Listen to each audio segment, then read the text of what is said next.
Hi, Achim here. It's episode number 4 from the search for the wreck of the Thestis. So if you like this adventure and you like to follow, please subscribe to my channel and click the like button. And please also check out the link to the GoFundMe page. And even if you cannot donate something, please share it on your social media to help me to reach a broader variety of people. Thank you very much. So let's have a look into episode number 4. We know, meanwhile, the entire story of the journey. We know, we think we know, how the wreck sank, what happened, and especially where it happened. So in episode number 4, we finally were able to put a cross on a map. And the question I had before we ended session number 3 was, can we now start the engine and plug in the sonar and go and search? And he said, no, there's more things to consider. And that's the legal situation and the diveability of the wreck. So the first thing to look at is, what's the water situation there? How deep is it? So is it reasonable to even go there? Because obviously we can end up in a depth of a couple of 100 meters, and then obviously the project would be dead.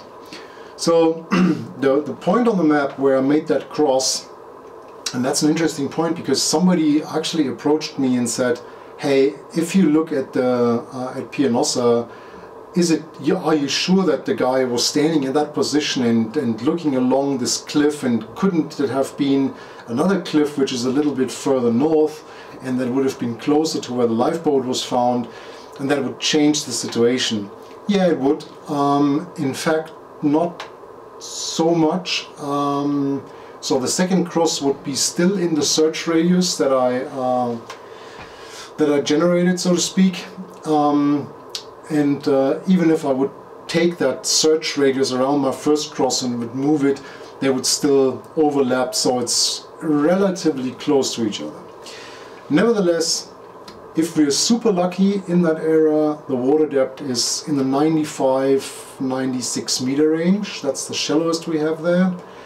And if we're super unlucky, it's 140 meters. So not ideal, but still diveable. So it's definitely worth going and having a look. And yeah, even if it's 140, it's still I'm not keen on it. But if I have a confirmed target, which we can check with a camera, it's still diveable. So the second thing we need to look at is the legal situation. And that's super funny because on the last project there was this very bright, intelligent person that commented that what I did there was a complete crime, and yeah, published it with my name, and he will do this and that and blah blah blah blah blah blah. So yeah, obviously it's not the case. If the person would have watched the entire series, he would have realized that actually the reason why it was so expensive was the legal battle to get permission to dive there. And you can consider me stupid, but not stupid enough to do something completely illegal and then publish it under my own name. That, yeah, anyway. So the legal situation. The wreck definitely sits in Italian waters, so it's not something where you can just go and dive. I mean, you can probably dive it. It's not considered like a historical wreck, but nevertheless, it's something you have to think about.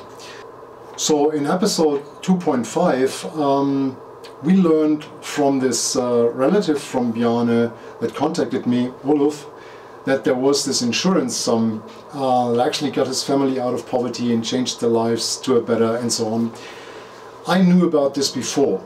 So when I did my research, and I was wondering how this was done and if there was an insurance claim, I actually went through a couple of insurance companies that I have contact regularly on during my research, and where I have people that I can talk to personally. And I realized that there was an insurance sum paid in 1905. And that insurance sum that was paid out was 10,000 British pounds. So when you compare that to today's value of currency, these 10,000 pounds are an estimate of 1.3 million euros, so not so bad.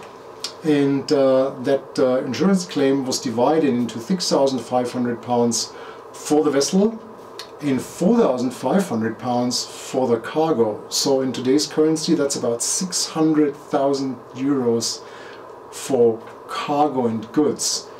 So I'm pretty sure it was not his frying pan and his trousers that were 600k.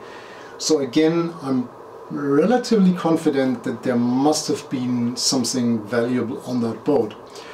And so that makes it obviously more interesting, or even more interesting. So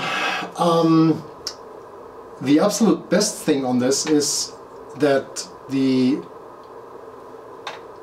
rights on the wreck, so the owner of the wreck is the insurance company, and not Bjarne's family. Also, after Ulf contacted me, I'm pretty sure that wouldn't have been the issue, but I mean the issue for me, if he would have not contacted me, would have been to find them, to figure out is their family available, what's their name, etc., etc. I don't think that I would have been able to research that there are these relatives and their names and being able to contact them. And theoretically, if there would have been no insurance sum, that wreck would have belonged to them. So that would have been a real hassle. So the insurance paid, the insurance is the legal owner of the wreck. So what I did is I contacted the insurance company and said, look, I'm a wreck enthusiast, the wreck has not been found yet, I have a clue, I want to go on an expedition and find and probably dive this wreck, so I want to buy it. So I offered him a symbolic sum of £1 and that's an insurance company. They of course said not, yeah, sure. They said, yeah, you can buy it for £100. Huh, fair enough. So I bought it for £100. So I'm the legal owner of the wreck. And that's the beauty of it, because that solves all the legal issues. So it's my wreck, I can do whatever I want. I have not found it yet, but if I find it, it's mine. And yeah, that solves a lot of issues, and actually one headache less, so to speak.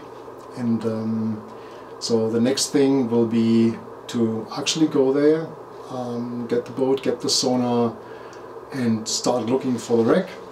And also then start a little bit with the planning and have a look at the potential dive planning, etc.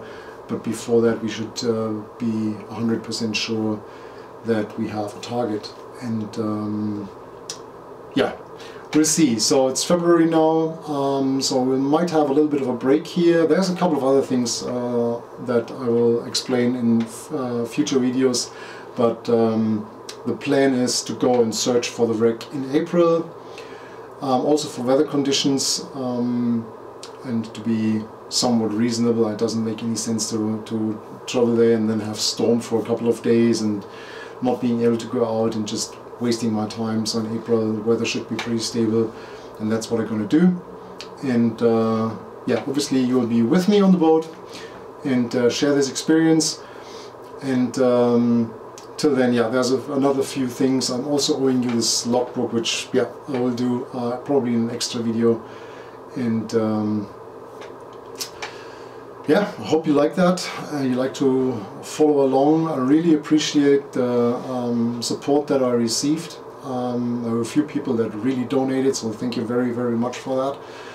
And as I said before, please check it out and share it in your social media. It would help me tremendously. And other than that, stay safe. See you in episode number 5. Take care. Bye-bye.